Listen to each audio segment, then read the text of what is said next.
Hoje nós vamos estudar Efésios, estudo de número 24. Ah, é 24? É. Eu não fiz semana passada. Efésios 24. Já estamos aí na metade do livro. Capítulo 4, versículos 1 e 2. Efésios 4, 1 e 2. Apesar desses estudos serem simples, acredita, Maísa, que 2 pastores estão pedindo para encadernar, fazer um livro dessas mensagens. Não tem nada que ser muito bom. Tirou nossa ideia, né,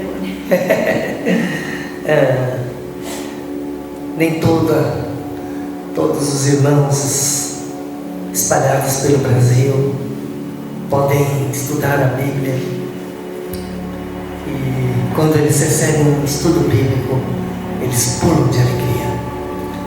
Deus tem dado essa graça para nós, Lércio. Louvado seja o Senhor. Obrigado, Pai. Amém? Amém. Amém? Vamos ler versículos 1 e 2, capítulo 4, versículos 1 e 2. Bora lá?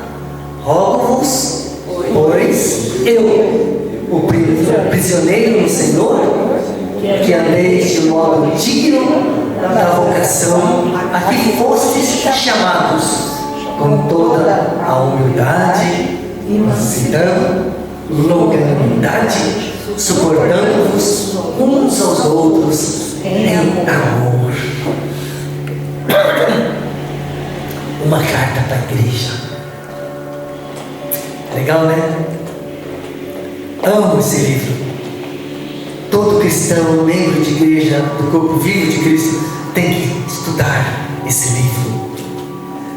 Vamos ler mais uma vez. Rogo-vos, pois eu, o prisioneiro no Senhor, que andeis de modo digno da vocação a que fostes chamados, com toda a humildade e mansidão, com longanimidade, suportando-vos uns aos outros em amor. Sem olhar na Bíblia, sem olhar aqui, vamos conversar. Tira daqui, Acton. O que está falando aí? A igreja tem andar, que andeis de modo digno. Quer percebamos ou quer não, nós estamos andando. A igreja está andando, ou vivendo. As pessoas estão de olho. O reino espiritual, tanto do céu quanto do inferno, eles estão de olho. Os demônios estão de olho. Os ímpios estão de olho. Os incrédulos, o mundo está de olho na igreja. Então nós devemos andar de modo digno do chamado. Nós vamos ver pouco a pouco essas coisas aí, tá bom? O Senhor nos adverte a andarmos diferentemente nesse livro de Efésios, dos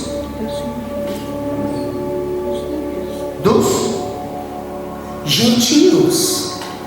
Capítulo 4, versículo 17. Efésios 4, 17.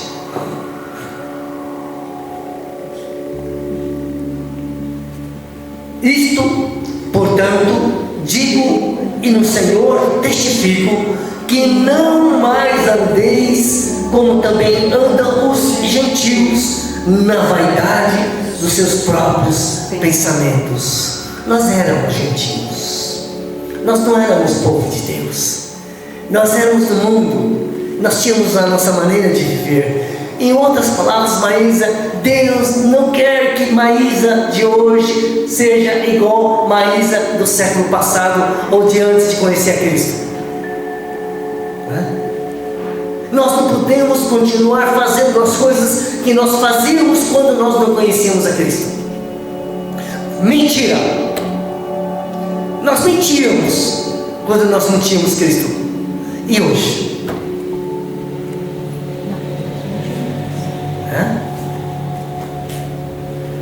Palavrão. Nós falávamos palavrões. E hoje? Tem que haver uma mudança no estilo do nosso andar, da nossa vida. Deus não chamou a gente das trevas para a sua luz.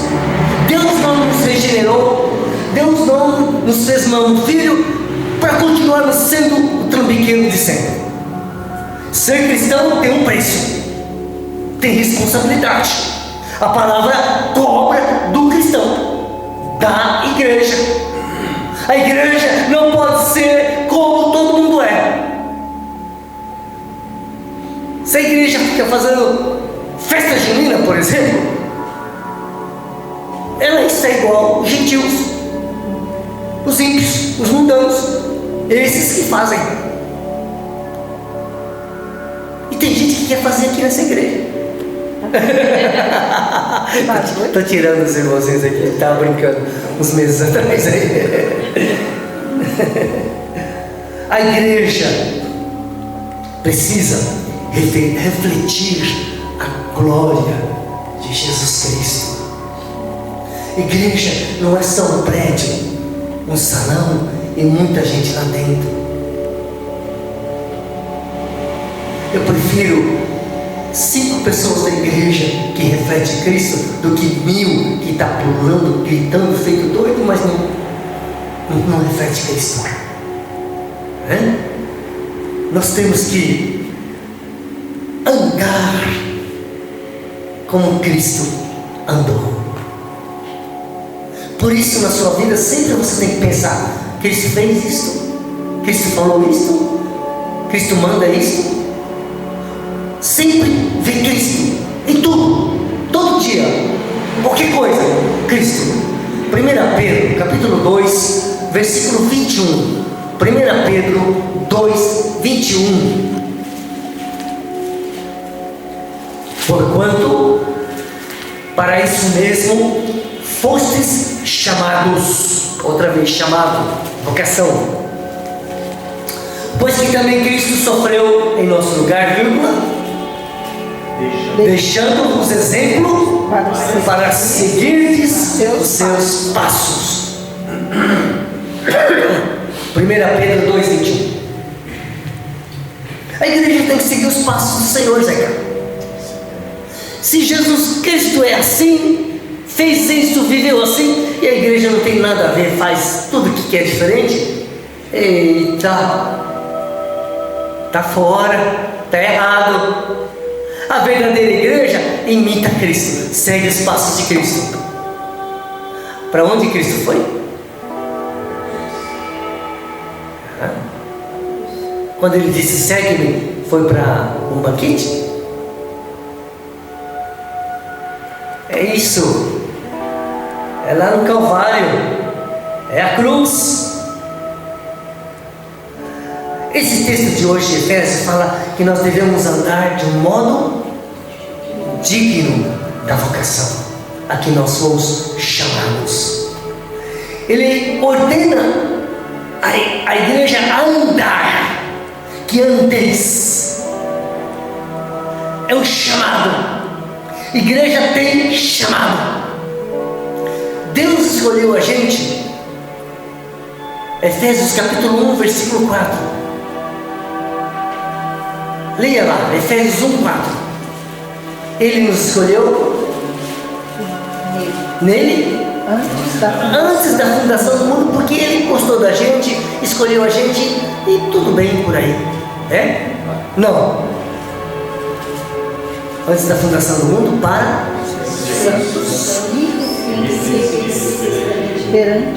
santos e irrepreensíveis.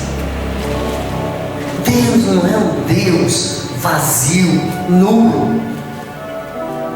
Ele é o Deus dos propósitos. Você tem que entender o propósito de Deus. Por que você foi salvo, por que você está na igreja. Deus tem projeto para isso. Não é toda semana vir aqui, bater o ponto e ir para casa. Tem muito mais. Deus tem um chamado. Você tem uma vocação. A igreja crucificada segue e imita o Senhor Jesus o tempo todo. E com o tempo ela vai se parecendo com o Senhor. Deus quer que você, e quando Jesus fala segue-me, é porque Ele quer que você seja um discípulo, um imitador, para que você seja parecido com Ele. É por isso que eu falo que essa igreja todos os anos tem que ser diferente do ano anterior. As pessoas veem apenas a aparência. Você ficou mais careca, mais gordinho, mais enrugado. Não é isso que estão falando, isso aí não importa. Quando você está olhando para Jesus e entendendo o seu chamado, essas coisas físicas não tem valor. Não é por aí. Mas você no Espírito conhecer mais Cristo, servir mais Cristo, dar mais fruto, imitar Cristo. Isso sim. Infelizmente a igreja atenta mais para a aparência humana do que o chamado, do que Deus quer.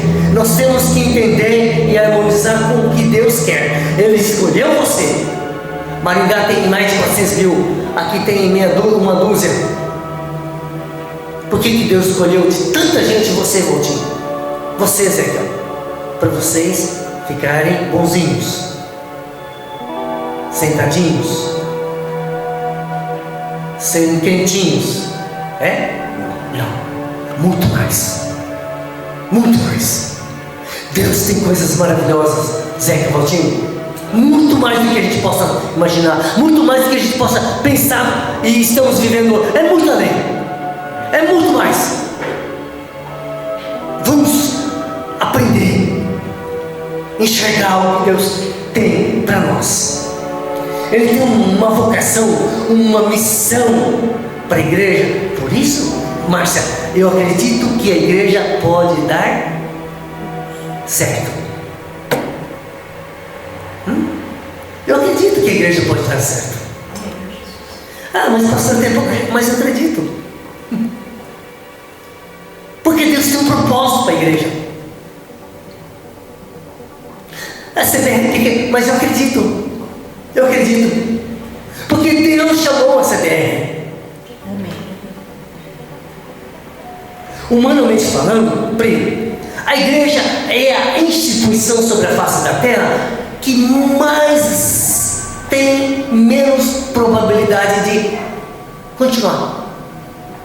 Por quê? Porque está cheio de gente falha e o diabo fica de olho. Prefeitura. Prefeitura. O diabo pinta e borda. Ele está querendo fechar a prefeitura? Não, ele trabalha lá. Não vou falar um monte de coisa por aí, mas ele fica bem lá, está lá, reinando lá. Agora, igreja. O diabo fica contente? Não. Não. O diabo está de olho na igreja. O diabo quer destruir a igreja.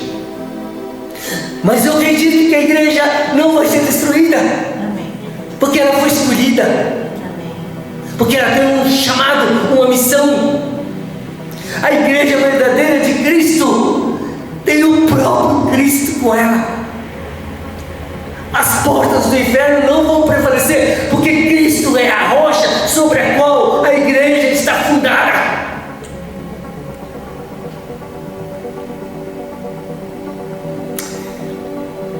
O apóstolo Paulo sabia que a luta é contra potestade, principado. Efésios capítulo 6, versículo 12 em diante fala sobre isso.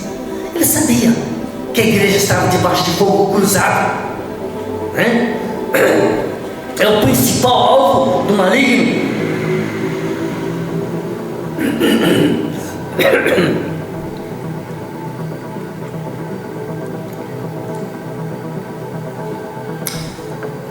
há uns 500, 600 anos atrás, no Japão, havia ninjas. E uma região chamada Iga tinha ninjas top. Mas tinha uma outra região, que eu esqueci o nome, que também tinha ninjas. E eles queriam tomar o poder. E um desse grupo se infiltrou no outro grupo. E a regra do ninja era radical. Se traísse, se abandonasse, morria. Eles iam lá e matavam. Mas um deles se fez de aliado quando era inimigo. Ele ia matando os inimigos aliados. E as pessoas não sabiam. Infiltrou, Ivone. Entrou dentro. E o diabo sempre faz isso, Ivone. Infiltra. Igreja sempre teve representantes do diabo. A igreja que não tinha Cristo como cabeça, o diabo pintava e bordava. Na história da igreja nós estudamos na Europa a era das trevas, muita magia negra, feitiçaria dentro da igreja católica. Por séculos havia demônios atuando na igreja.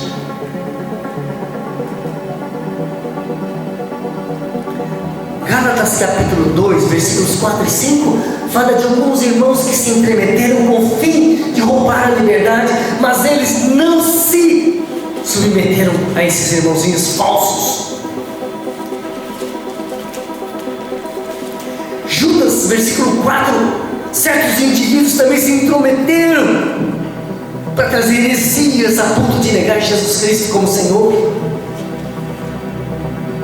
Irmãos, a igreja está cheia de inimigos. Tem pessoas que vêm para destruir a igreja. Tem pessoas que vêm para destruir o pastor do meio da igreja. Mas eu acredito na igreja. Eu creio que ela não sucumbirá às trevas, porque ela tem um chamado, porque ela foi escolhida, e porque Jesus Cristo, o cabeça, está com ela. Agora a igreja precisa aprender a andar de um modo digno. E Deus, o Senhor Jesus, nos chama a andar pela senda do Calvário. Eu falo muito sobre a senda do Calvário. É o caminho da cruz. Por causa do maligno, das artimanhas do maligno. Apesar de a gente não perceber e enxergar, são reais. O diabo, ele trabalha. Cada dia mais eu estou enxergando a obra satânica por meio de pessoas. Eu creio na subsistência da igreja, na vitória da igreja, por causa de Cristo. Cristo é a razão da igreja dar certo. E essa igreja está depositando tudo em Cristo. Por isso eu creio que essa igreja vai dar certo. Não é pelo pastor, não é pelo louvor, não é pela nada. É por Jesus Cristo.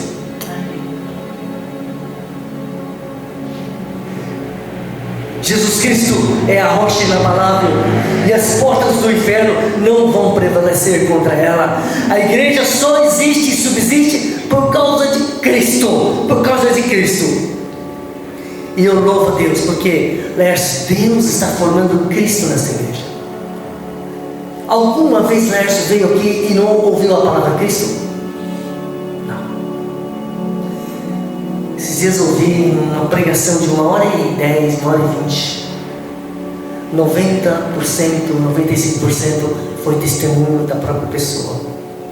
A pessoa falou, contou a vida, falou, ia voltar, falar. Não falou a palavra e nem Cristo.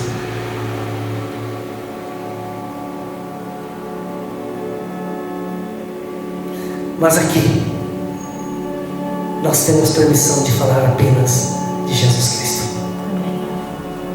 Essa igreja está sendo formada em Cristo e para Cristo. Por isso eu creio que ela vai subsistir.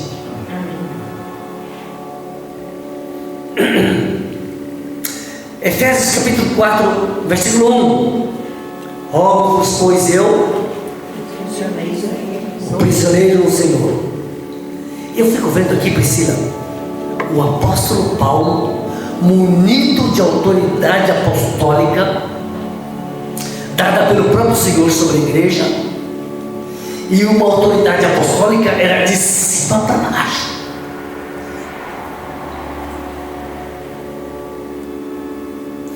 Era autoridade ainda.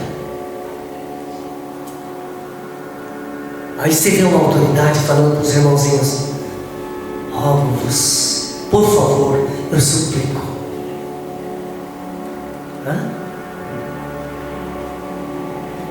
Isso é cristianismo.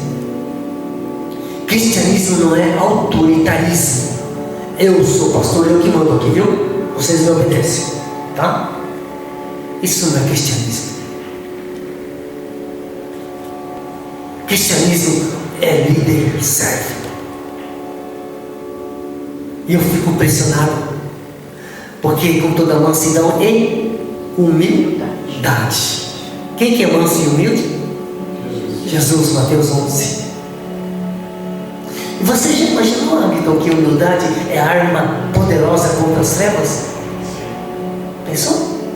Isso não passa quase na cabeça de ninguém.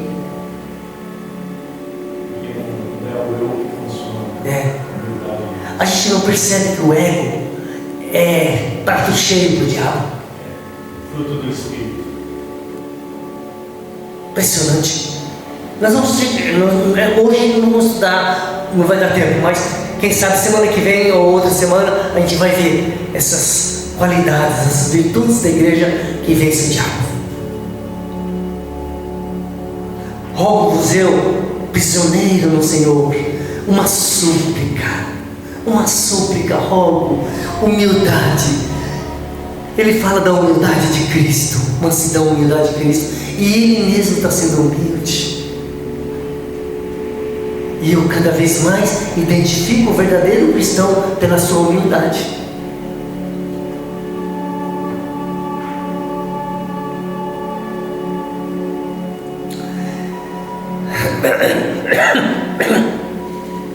Rogo-vos, pois eu, o prisioneiro. Não sei se vocês lembram, mas nós já estudamos sobre o prisioneiro aqui em Efésios. Onde está outro versículo parecido com esse daqui? Volta no capítulo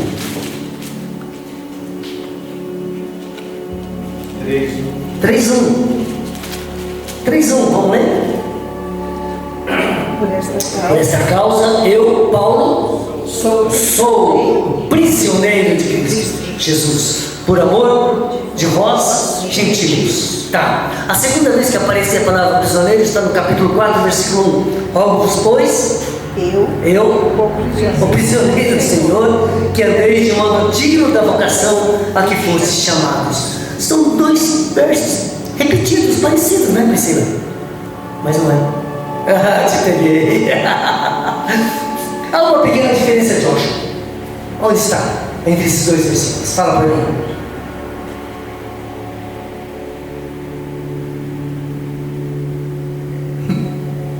Parece, mas tem diferença. Capítulo 3, versículo 1, capítulo 4, versículo 1 fala sobre o prisioneiro, mas há uma diferença.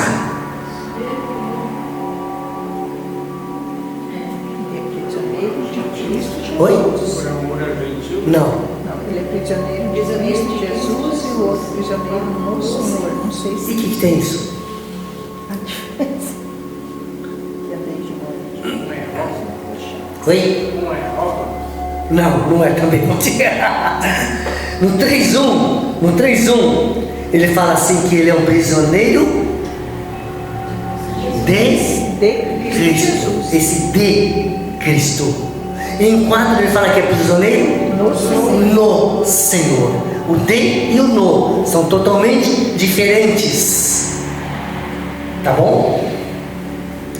No 3:1, quando ele fala que é de Cristo, ele está dizendo que ele pertence a Cristo. E quando ele fala que ele está no Senhor, no 4:1, ele está dentro de Cristo. Duas coisas diferentes. Perceberam? Né? Quando ele fala no 4:1 no Senhor, dentro, a ideia que está aqui é que ele é prisioneiro dentro de Cristo. Ele está aprisionado em Cristo.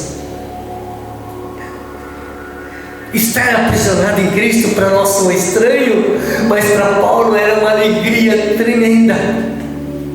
Cristo era verdadeiramente seu Senhor, e ele se sentia totalmente do Senhor.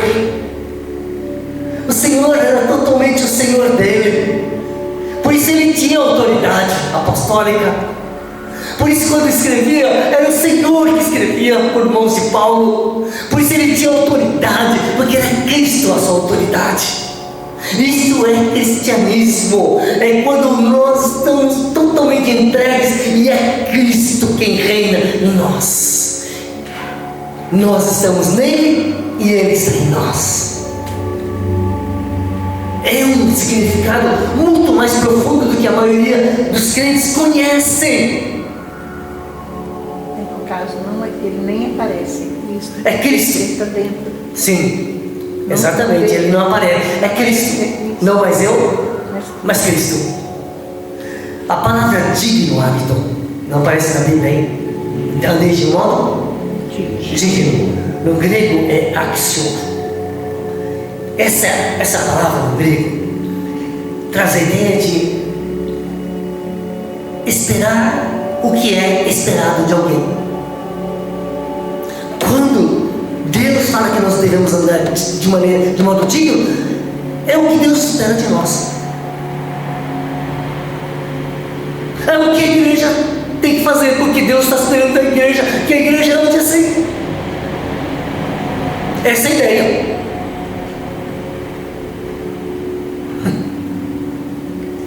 Pastor, e quando a gente faz alguma coisinha para alguém, a gente já fica assim, é porque a pessoa tem que reconhecer, não reconhece. E aí a gente não reconhece o que Cristo fez. Também, né? Quantas coisas que a gente não reconhece, né? Você olha a coisinha assim, por isso que acho que ele falou para nós lá, você fica olhando o cisco lá no teu irmão, aí fica uma árvore inteira no teu. Que era para nós ficar quietinho. Digno também, Priscila, tem um outro sentido. No grego dá a ideia de encaixado ou emoldurado.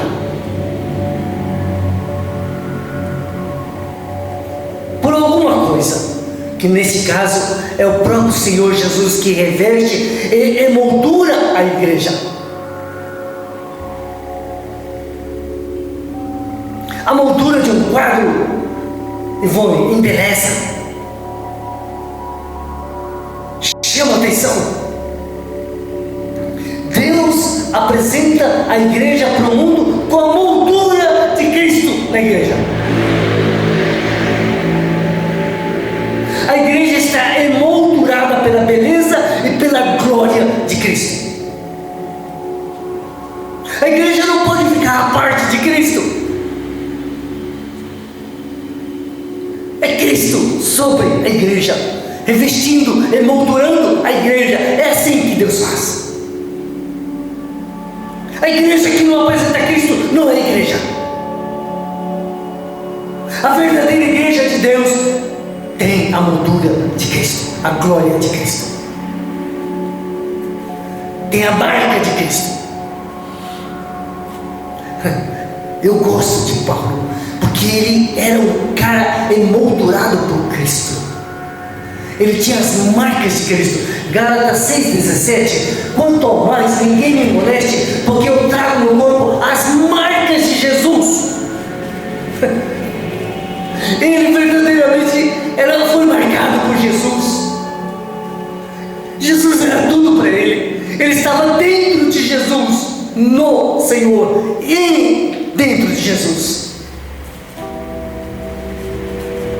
Ele fala que estava aprisionado no Senhor, dentro.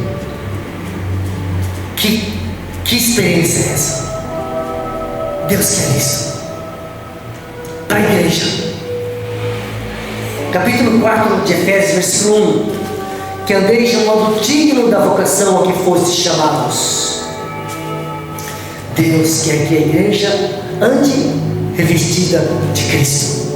O mundo precisa ver Cristo na igreja. Cristo precisa ser visto, conhecido por meio da igreja. Será que nós estamos refletindo a beleza de Cristo para as pessoas? Todo mundo que vem para essa igreja, será que estão vendo Cristo em primeiro lugar? Será que eles estão sentindo o bom perfume de Cristo quando entra por essa porta?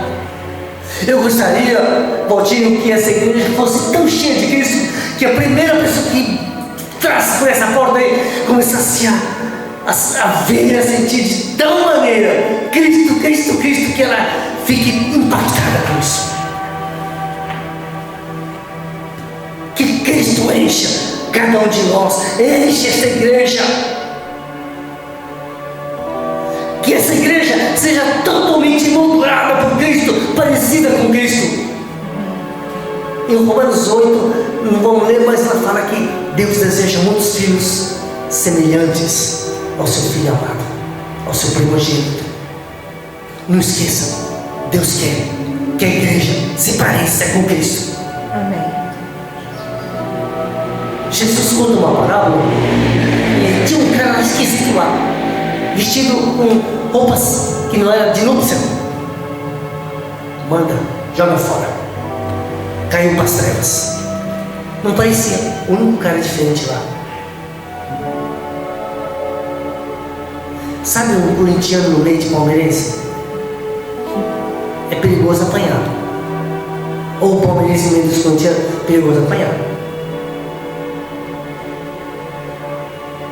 No céu seremos parecidos com Cristo. Então o espertinho não vai ter boca. Eu gosto de irmãos sinceros, humildes, verdadeiros, parecidos com Jesus Cristo. Não crentes espertalhões, cheios de si. Precisamos refletir a imagem de Cristo de tal maneira que as pessoas possam chamar de cristãos, pequenos Cristos.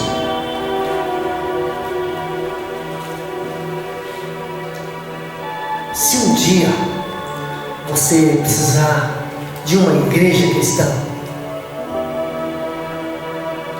procure ver se essa igreja parece com Jesus Cristo. Perto de casa, eu gostei, tem ar-condicionado, tem um louvor de arrepiar. Olha, as irmãs são simpáticas, o pastor é um homem de Deus, e o presbítero e os diáconos são amáveis, e tem classe de escola bíblica, e nos tem estacionamento, tem... Hã? É isso?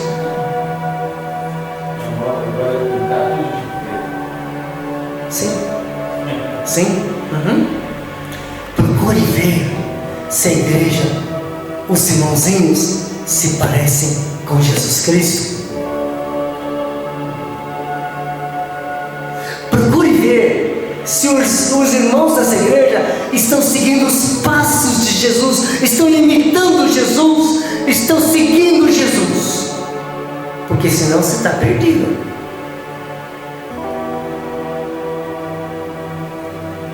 Seguir Jesus é seguir pela senda do Calvário, né?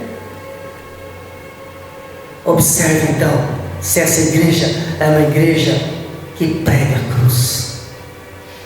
Não dá para seguir Jesus Não dá para seguir a estrada da cruz sem ouvir, sem conhecer a cruz. Não existe igreja que segue Jesus que não pregue a mensagem da cruz.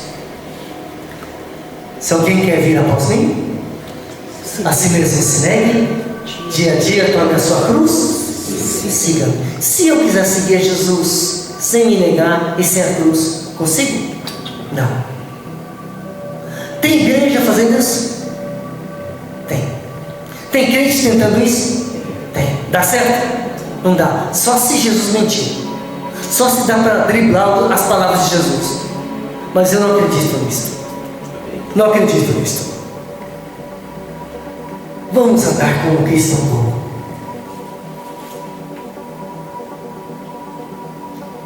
Irmãos, que Deus faça dessa igreja uma igreja digna de Cristo.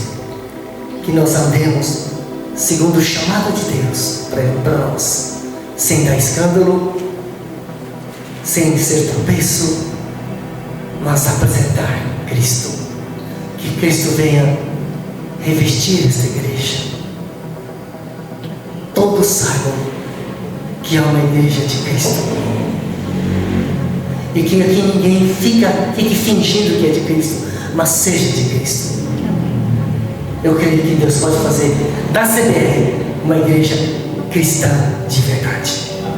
Amém? Amém? Glórias a Jesus, o Senhor dessa igreja. Aleluia! Ele é o nosso grande, maravilhoso, doce pastor. Somos suas ovelhas. Jesus Cristo é o Senhor. Louvado seja o Senhor. Amém. Feche seus olhos. Peça para Ele revestir você. Peça para Jesus estar com você, em você e você nele. Você está no Senhor, dentro do Senhor, aprisionado no Senhor. Que o Senhor tenha total controle sobre você. Negue-se, entregue-se a Jesus por completo. Seja Jesus Cristo o Senhor absoluto da sua vida. Amém. Amém.